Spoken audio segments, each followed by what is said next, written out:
Hello everyone, यहाँ हम science का क्वेश्चन पेपर डिस्कस कर रहे हैं। पहले वीडियो में हमने सेक्शन ए, बी और सी को डिस्कस किया है। सेक्शन डी में जो क्वेश्चन नंबर 34 है उसके दोनों ए और बी सेक्शन आज हम डिस्कस करेंगे। तो लेट्स बिगिन। फर्स्ट क्वेश्चन यहाँ पे दिया है कि draw two isomeric structures of butene. तो ब्यूटीन हमें पता है उसका फॉर्मूला होता है C4H8। ब्यूटीन यहाँ पे जैसे कि ENE लगा है तो इसका मतलब है कि आपके कार्बन के बीच में डबल बॉन्ड है।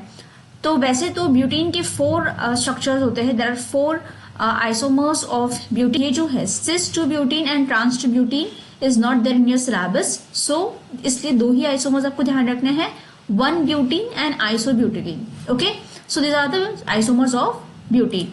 नेक्स्ट अगर क्वेश्चन हम देखें, नेम द फॉलोइंग कंपाउंड्स। तो आपको कंपाउंड्स के IUPAC नेम बताने हैं। तो हमें पता है सबसे पहले हमें जो लेबलिंग है आइसोमर्स के लिए वो उस साइड से करनी होती है जिस साइड में कोई भी हेटेरो एटम्स अटैच्ड हो।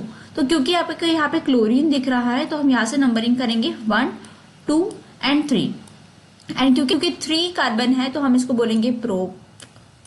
3 के लिए होता है prop. Double single bond, double bond आप देख सकते हो यहाँ पे सिंगल बॉन्ड है तो हम इसको बोलेंगे प्रोपेन। यहाँ पे क्लोरो दिख रहा है आपको, वो भी फर्स्ट कार्बन पे लगा है इसलिए हम यहाँ पे डायरेक्टली इसको बोल सकते हैं क्लोरोप्रोपेन। ठीक है, there is no need to write 1 और एनीथिंग ओवर हियर।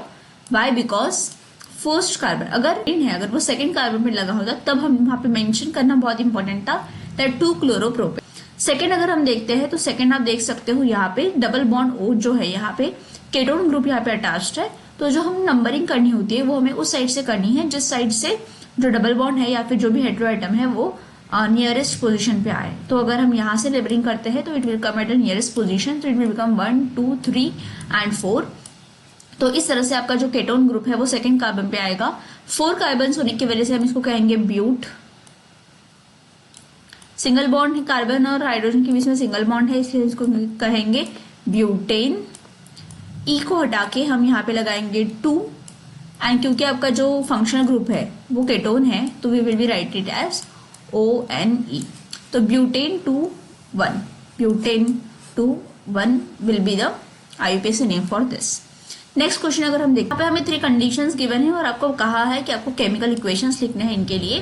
पहला है कि ethanol undergoes the complete oxidation, second is propene undergoes hydrogenation and third is ethanoic acid reacts with ethanol. So ethanol जो है वो ऑक्सीडेशन कर रहा है, तो वी नो दैट जब भी इथेनॉल ऑक्सीडेशन करेगा, कंप्लीट ऑक्सीडेशन की प्रोसेस होगी, it happens in the presence of potassium permanganate and इस पर्टिकुलर केस में हमें इथेनोइक एसिड मिलता है जिसको हम एसिटिक एसिड भी कहते हैं। सेकेंड जो कंडीशन है प्रोपीन अंडरगोज हाइड्रोजनेशन। तो प्रोपीन क्योंकि अनसैचुरेटेड हाइड्रोकार्बन है, जब हाइड्रोजनेशन होता है तो जो प्रोपीन है इट बिकम्स सैचुरेटेड हाइड्रोकार्बन। सो यहाँ पे हमें प्रोपेन जो है वो मिलेगा। थर्ड रिएक्शन अगर हम देखते हैं, इथेनोइक एसिड जब रिएक्ट करता है इथेनॉल के साथ तो वी गेट ईस्टर। ईस्टर का फॉर्मेशन होगा यहाँ पे एंड वाटर मॉलिक्यूल का फॉर्मेशन होगा। It happens in the presence of the acid as catalyst which can be H2SO4। Okay, then this are the this will be the explanation for that. तो इनके reactions भी देख लेते हैं। तो first जो रिएक्शन है जहाँ पे इथेनॉल का ऑक्सीडेशन हो रहा है, you can see over here कि इथेनॉल का जो ऑक्सीडेशन होता है in the presence of alkaline potassium permanganate या फिर एसिडिफाइड पोटेशियम डाइक्रोमेट। तो यहाँ पे हमें इथेनोइक एसिड मिलता है, that is acetic acid CH3COOH। ये हमारे पहला इक्वेशन हुआ। अगर हम हाइड्रोजनेशन की बात करते हैं तो यहाँ पे जैसे कि इथेन के बारे में हमें यहाँ पे गिवन है, यहाँ पे 2 कार्बन कंपाउंड्स ना होके 3 अगर हम अटैच कर देते हैं तो that will becomes your propene. तो प्रोपीन अगर है इस तरह से R यहाँ पे रहेगा, तो ये जो प्रोपीन है, प्रोपीन जब हाइड्रोजनेशन करता है in the presence of the catalyst, nickel catalyst, तो हाइड्रोजनेशन होने के बाद हमें प्रोपेन मिलेगा। So it will become like this, 3 carbon compound structure बनेगा and here will be 3 hydrogen atoms, here will be 2 hydrogen atoms and here it will be 3 hydrogen atoms. इस तरह से आपके प्रोपेन का स्ट्रक्चर बनेगा, that will be the hydrogenation of propene. ठीक है, you will get propane over there. And last जो है कि किस तरह से इथेनॉल और इथेनोइक एसिड एक दूसरे के साथ रिएक्ट करेंगे, तो that reaction is esterification. So you can see over here, जब इथेनोइक एसिड रिएक्ट करता है इथेनॉल के साथ in the presence of acid catalyst, then we get ester, there is a formation of ester and we get water. जो ester होता है वो sweet smelling substance होता है, as we already know this, right. So now इसका अगर हम और पार्ट देखें 34 का, तो बी हमें यहाँ पे क्वेश्चन एक कंडीशन दी है कि कार्बन कंपाउंड X जो है वो गुड सॉल्वेंट है ऑन रिएक्शन विद सोडियम। जब जो X गुड सॉल्वेंट जो है जब वो सोडियम के साथ रिएक्ट करता है तो हमें दो प्रोडक्ट्स मिलते हैं Y एंड Z। एंड ये जो Z है, Z is use to convert vegetable oil into vegetable ghee. अगर वेजिटेबल ऑयल को वेजिटेबल घी में कन्वर्ट करना है तो Z को यूज करते हैं। तो इस पर्टिकुलर पॉइंट से हमें हिंट मिलती है कि जो आपका Z है that is hydrogen gas, because vegetable oil to vegetable ghee is a process of hydrogenation, जहां पे हम हाइड्रोजन जो है वो ऐड होता है। It is been said that carbon compound जो है वो गुड सॉल्वेंट है, तो definitely it is going to be X is going to be ethanol. And ethanol जब सोडियम के साथ रिएक्ट करता है तो we get sodium ethoxide and hydrogen gas. So तो आपके जो X, Y एंड Z है वो बन जाएंगे comes ethanol, Y will become ethoxide and Z will becomes your hydrogen gas. Right the equation for the reaction. आपको ethanol और sodium का रिएक्शन लिखना है और जस्टिफाई करना है अपने आंसर को।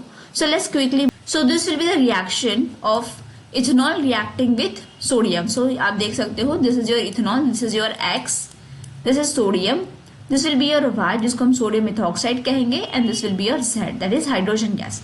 इसी हाइड्रोजन गैस से हाइड्रोजनेशन की प्रोसेस होगी यहाँ पे। You can see this is the process of hydrogenation जहाँ पे vegetable oil gets converted into vegetable ghee. So I hope this question is clear to you. Okay, if you go to the next, write the chemical equation to show what happens when ethanol burns in oxygen. अगर ethanol oxygen में burn होता है तो as we know, so it will undergo the combustion reaction जहां पे ethanol plus oxygen and you are going to get CO2 water and heat and light will be evolve in the case. Second जो आपको गया है कि ethanol अगर heat होता है 443 Kelvin in the excess of concentrated एस्ट्रेस, इस पर्टिकुलर प्रोसेस में वाटर जो है that will get remove and you are going to get ethene. तो हमें unsaturated compound that is ethene का यहाँ पे फॉर्मेशन होगा and water will be form, it is dehydration. यहाँ पे H2SO4 जो है वो डिहाइड्रेटिंग एजेंट की तरह वर्क करता है। When ethanol reacts with acidified potassium dichromate, तो अभी हमने डिस्कस किया था कि इथेनॉल जब एसिडिफाइड पोटेशियम डाइक्रोमेट के साथ रिएक्ट करता है तो we get ethanoic acid, that is acidic acid का फॉर्मेशन वहां पे होगा। Okay, so let's see all this three equations, chemical equations के साथ आपको बताने के लिए कहा है।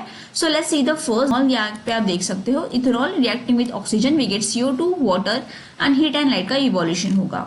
नेक्स्ट इथेनॉल जब पोटेशियम परमैंगनेट के साथ रिएक्ट करता है then we get ethanoic acid. So this equation we have already discuss.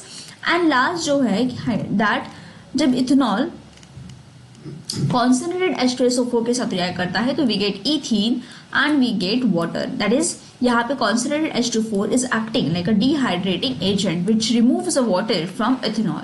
सो यहाँ पे हमने सेक्शन डी का क्वेश्चन नंबर 34 कंप्लीट डिटेल्स में डिस्कस किया है।